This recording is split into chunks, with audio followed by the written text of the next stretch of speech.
A Cape Coral dentist who skipped town, owing money, leaving behind medical records, and baffled patients speaking out for the first time tonight. 4 in your Corner's Matt Grant tracking down Dr. Robert Schneider to get some of his former patients some answers here. Matt? Yeah, Patrick, Schneider ran South Cape Dental, and he says he wants to tell his side of the story, and he wants to make it clear there's some things that he wants to set straight.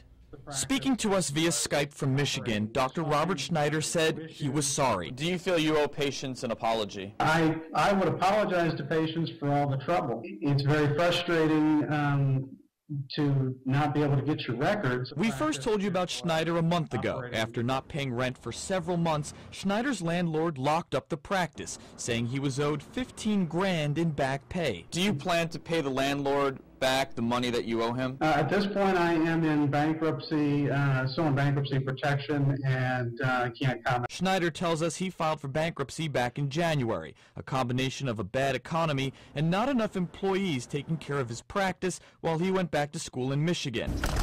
But when Schneider's practice shut down, nearly 2,000 medical records were left behind. What would you say to patients whose confidential medical records were left collecting dust for months and were never told? I had no access. We attempted to access those records. I was not given access. Schneider says he offered to contact patients, but says he wasn't allowed back inside, and says legally he could only turn the records over to another doctor. Once the locks were changed, I had no way of contacting patients. Schneider says all of the records were signed over to the new dentist and tells me he's just as frustrated as his patients. We're not talking about simply locking up some goods that somebody's trying to sell. We're talking about patients' personal and confidential records that were sequestered.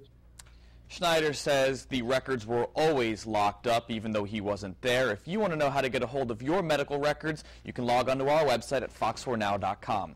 Live in the studio, Matt Grant, Fox 4 in your corner.